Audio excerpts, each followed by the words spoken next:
सुमित्रा, बुराई कभी अच्छाई से नहीं जीत सकती, इसीलिए विशाखा को मारने की 1000 कोशिशें करने के बावजूद भी उसे नहीं मार पाई। और जानती हो ये चमत्कार कैसे हुआ? वो मैं आपको बताऊंगा माँ। विशाखा, विशाखा आके खोलो, विशाखा, विशाखा कोई हरकत करो, आके खोलो, बात करो मुझसे। विशाखा आके खोलो, ये कुछ कर क्यों नहीं रही है? विशाखा भोलेनाथ हमारी मदद कीजिए, विशाखा आके खोलो, भोलेनाथ हमारी मदद करो, विशाखा आके नहीं दे रहा तुम्हें, हम क्या कह रहे हैं? आंखें खोलो Vishakha, you can't be so weak, तुम अब सबसे ज्यादा स्ट्रॉन्ग हो ना। आंखें खोलो, आंखें खोलो विशाखा, बात करो मुझसे, विशाखा बात करो। ये जब से को पक पक पक पक करती रहती थी, लेकिन अब जब मैं चाहता हूँ कि कुछ बोले, मुझसे बात करे, इसे बड़ा मजा आ रहा है मुझे सताने में, मुझे परेशान करने में। ये हमेशा ऐसा करती है विशाखा, बात करो मुझसे विशाखा। मैं इसकी आखिरी इच्छा पूरी कर सकता हूँ। ये जानती थी कि मैं इसमें क्या महसूस करता, बस वही सुनना चाहती थी। मैं वो नहीं बोल पाया और वो सुने में कहीं मुझे छोड़ के चली गई। मैं क्या करूँ? मैं कितना भी चीखूंगा चिल्लाऊंगा, ये लौट कर नहीं आएगी। लेकिन अब कह के भी क्या फायदा? ये तो छोड़ के चली गई ना मुझे। मैं क्या करूँ विशाखा? प्लीज बात करो ना मुझसे एक बार विशाखा। मैंने कहा ना विक्रांत, एक बार करके तो देखो। प्यार को इतने हल्के में मत लो, एक बार आजमा के देखो प्यार की ताकत जो तुम्हारे दिल में, जो तुम विशाखा के लिए महसूस करते हो। एक बार बोल के देखो, बोल दो एक बार विक्रांत। विशाखा मैं तुमसे बहुत प्यार करता हूँ, मैं तुमसे बहुत ज्यादा प्यार करता हूँ। तुम सुन रही हो? मेरे लिए बस एक बार लौट कर आ जाओ। मैं कसम खाता हूँ, तुम जो बोलोगी मैं करने को तैयार, तुम्हारे लिए पीछा तक देने को तैयार। तुम दिन में 20 बार कहोगी मैं 20 बार, 100 बार कहोगी मैं 100 बार, तो मैं यही कहता रहूंगा कि मैं तुमसे बहुत प्यार करता हूँ। एक बार के लिए एक बार मेरे पास लौट कर आ जाओ विशाखा। मैं तुम्हारे बिना जी नहीं पाऊंगा विशाखा। तुम सुन रही हो? सुन रही हो तुम? वापस लौट कर आओ विशाखा, मैं तुमसे बहुत प्यार करता हूँ। मैं तुमसे बहुत प्यार करता हूँ विशाखा।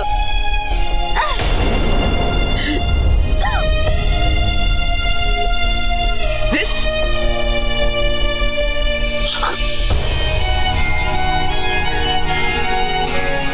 तो प्यार से कहो ना, इतना चिल्लाने की क्या जरूरत था? मुझे कभी अकेले छोड़ के मत जाना, मैं तुमसे बहुत प्यार करता हूँ। तो जिस तरह भोलेनाथ के साथ उनकी भूतों की टोली चलती है, हमने उसी बात का सहारा लिया और विशाखा को एक भूत बनाने का नाटक किया। और इस हॉट भूत को देखकर यूवी की तो हार्ट बीट ही रुक गई थी। एंड वो रिंकी, वो पागल खुद ही मरने चली आई उसी टैंक के पास। कि सबसे ज्यादा मजा मुझे कब आया? जब मैं हवा में उड़ रही थी और तुम सबके चेहरे की हवाइयां उड़ गई।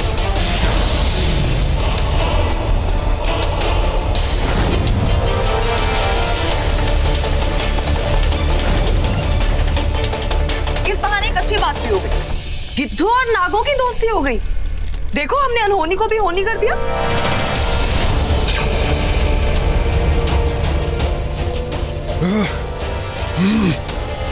Come on.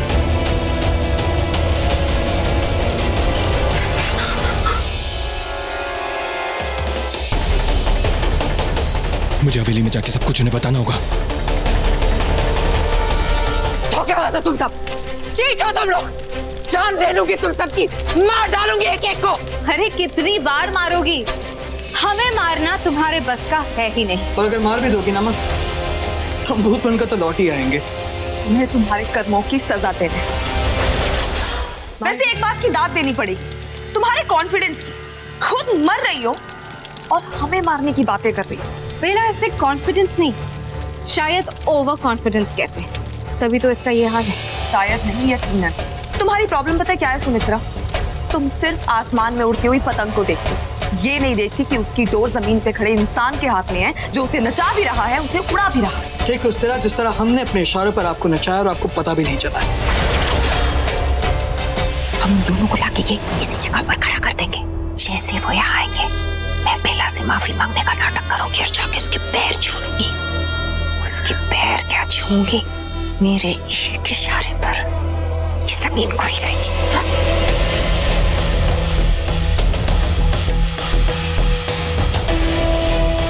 और उसके बाद वो दोनों अपने आप तहखाने पहुंच जाएंगे। बिल्कुल। इसीलिए कहते हैं कि इंसान को कभी घमंड नहीं करना चाहिए, क्योंकि घमंड तो रावण का भी नहीं बचा। तुम्हारा कैसे बचता? बहुत उड़ रही थी ना तुम, और जमीन पे मुंह के बल वही गिरता है जो बिना बात के होता है। तो भले ही दुनिया की नजरों में हम तहखाने में गिरे, लेकिन सही मायने में वहाँ आप गिरी हैं, वो भी हम सबकी नजरों में। सीरियसली, लालच ने तुम्हें इतना अंधा कर दिया था कि ना तो तुम्हें रिश्ते दिखे और ना ही नागमणि दिखी। नागमणि कहाँ है? कहाँ है मेरी नागमणि? लौटाओ मुझे। जब तक मेरी नागमणि मुझे वापस नहीं मिली ना, कुछ नहीं बिगाड़ पाओगे तुम लोग मेरा। जान नहीं निकलेगी मेरी। ये जान नागमणि में बसती है, और जब तक मेरी नागमणि मुझे नहीं मिली, मेरा शरीर आत्मा नहीं छोड़ेगा। बताओ कहाँ है नागमणि? जानते हैं सुमित्रा, ये बात हम सब जानते हैं, क्योंकि मैंने कहा ना, तुमसे बड़ा लालची मैंने आज तक नहीं देखा। मुझे लालची कह रहे हो? लालची तो तुम सब भी हो। नागमणि को हड़पने का लालच तुम लोगों में भी है। अपनी अदृश्य शक्तियों से एक सुरक्षा कवच बना दिया है, एक लक्ष्मण रेखा खींचती है जिसे तुम में से कोई भी रावण पार नहीं कर पाएगा। तुम में से कोई भी तब तक इस घर में कदम नहीं रख सकता जब तक तुम्हें इस घर के अंदर बुलाया न जाए। और मुझे नहीं लगता तुम में से किसी को भी हम में से कोई इनवाइट करना चाहता है, इसलिए भाग जाओ यहाँ से।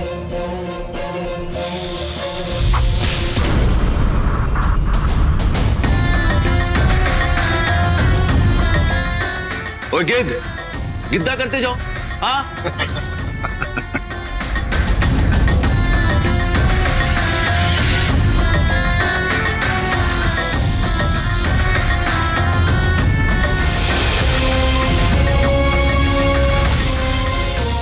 ये लोग तो नाचते हुए नहीं गए, तुम चाहो तो तुम्हारे लिए म्यूजिक बजाओ। बैंड बजना तो बाकी है। चलो युवराज।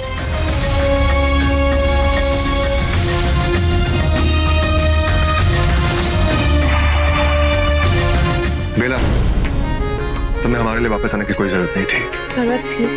ये मेरी फैमिली है, मेरा परिवार है, जिसे मैं ही प्रोटेक्ट करूंगी और हमेशा करूंगी जब भी जरूरत होगी। Thank you.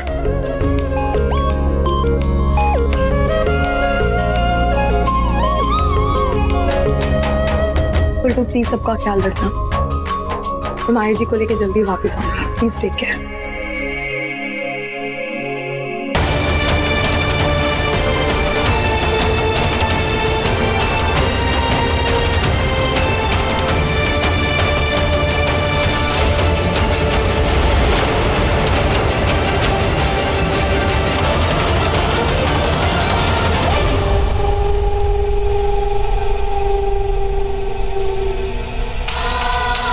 जाओ बेला, जाओ। जाके कहाँ जाओगी? थक हार के वापस यहीं आओगे। कुछ भी तुम्हारे हाथ नहीं आएगा आज। ना नागलोक का राज और ना नाग रानी का ताज। नागलोक में तो तुम्हें कोई पहचानेगा नहीं। फिर क्या होगा तुम्हारा? उसका जो होगा सो होगा। तुम अपनी सोचो। एज यूजुअल हमेशा की तरह तुम्हारा ये प्लान भी फ्लॉप होने वाला है। वाकई तुम हमेशा ओवर कॉन्फिडेंट रहती हो सुमित्रा, और अंत में क्या होता है? बेला इज द लास्ट लाफ। हमेशा यही होता आ रहा है और आगे भी यही होगा। भूल क्यों नहीं हो? सही तो कह रहा है। तुम आज तक क्या कर पाई हो सुमित्रा? तुम्हारी आंखों के सामने मेरे दोनों बच्चे मारे गए, और तुमने क्या किया? जिंदा कर पाई उन्हें? नहीं कर पाओगी। लुक एट बेला, तुम उनके साथियों को मारती हो, वो पहले से भी ज्यादा पावरफुल करके तुम्हें तुम्हारे सामने लाकर खड़ा कर देते। आई एम श्योर नागमणि रखने के और नाग रानी कहलाने के लायक वही है। शिवी, इन बेवकूफों के मुंह बंद कर दो। मॉम, आई एम सॉरी, और कहीं ना कहीं मैं इन लोगों की बातों से एग्री कर रहा हूँ। I mean, आप खुद सोचो कि हो क्या रहा है। हम अपने ही घर में नहीं जा पा रहे हैं। What is happening? तुम्हें क्या लगता है इन सारी बेवकूफियों के लिए मेरे पास वक्त है? ये जो जंतर मंतर इसने कर रखा है ना, अगर मैं चाहूँ तो ऐसे 2 मिनट में उसे तोड़ सकती हूँ, लेकिन मेरे पास इन बेवकूफियों के लिए वक्त नहीं है। मेरे पास सिर्फ एक ही चीज के लिए वक्त है, वो है नागमणि। और वो अगर नागलोक जाके भी मुझे वापस लाना पड़े ना, तो मैं ले आऊंगी। I don't need you guys. Vishakha, Ruhi को आने में इतना वक्त क्यों लग रहा है? बेला, बेला तुम नागरानी नहीं, मैं हूँ। प्रणाम बाबा। जीते रहो। बाबा हम रूही के यहीं आने का इंतजार कर रहे हैं। क्या उन्होंने कहा था वो यहाँ आएंगी? नहीं, उसने कहा तो नहीं था, पर हमें लगा कि वो यहीं आएगी। नहीं, उन्हें यहाँ नहीं आना चाहिए, और नागलोक तो किसी भी हाल में नहीं जाना चाहिए। वहाँ हालात बहुत बुरे हैं। पर बाबा, बेला का वहाँ जाना बहुत जरूरी था। माहिर वहाँ है और यही तो गलती हुई उनसे कि एक इंसान को नागलोक में भेज दिया। लेकिन बाबा घबराने वाली कोई बात नहीं है, उसके पास नागमणि है, और जब तक उनके पास नागमणि है कोई उनको कुछ नहीं बिगाड़ सकता है। मुझे पता है, सब बद से बदतर होता जा रहा है। पिछले कुछ महीनों से नागमणि के साथ कैसा कैसा खिलवाड़ हो रहा है, ये तुम लोगों को पता है? वो मामूली मणि नहीं है, नागमणि है, नागमणि। जिसके हम रक्षक बनाए गए हैं, उसकी सुरक्षा और उसकी शुद्धता का ध्यान रखना हमारा कर्तव्य है। लेकिन पिछले कुछ दिनों से कभी तो उसे दुश्मन चुरा रहे हैं और कभी गिद्ध लोगों के हाथ जा रही है, और अब तो नागरानी ने उसे एक इंसान के हाथों सौंप दिया है। बाबा, माहिर बहुत अच्छा है। वो मैं जानता हूँ, नागलोक के नाग नहीं विशाखा, उनके लिए हर इंसान उनका शत्रु है। बस वो उन पे भरोसा नहीं करते हैं और ना ही माहिर पे करेंगे। आपके कहने का मतलब है कि माहिर को वहाँ खतरा है? सिर्फ माहिर को नहीं, उस लड़के की वजह से नागरानी को भी खतरा है। लेकिन बाबा, रूही नागरानी है, उसे नागलोक में किसे खतरा? अपनों से नहीं, उसे तुम्हारे उन निढोग वंश के नागों से खतरा है, जो हमारे शेष नागवंश के नागों को भड़का रहे हैं और नागरानी के खिलाफ कर रहे हैं उन्हें। क्या? हाँ, मुझे अब तक पूरी खबर नहीं मिली है, लेकिन ये बात झूठ नहीं है। नागलोक में बेला का स्वागत नागरानी की तरह नहीं होगा, ये एकदम तय है। और इस वक्त मैं अपनी दिव्य दृष्टि से भी नागरानी को देख नहीं पा रहा हूँ। इसका मतलब है कि बेला वहाँ पहुँच रही है। हाँ, उसे वहाँ के मतलब एक हालातों का बंदा सभी नहीं है, वो किसी को भी अपना मानकर उस पर विश्वास कर सकती है। हे भोलेनाथ, आप ही रक्षा कीजिए हमारी नागरानी की, आप ही बचाइए हमारी नागरानी को। भोलेनाथ, रक्षा कीजिए मेरी नागरानी की, बचाइए उन्हें।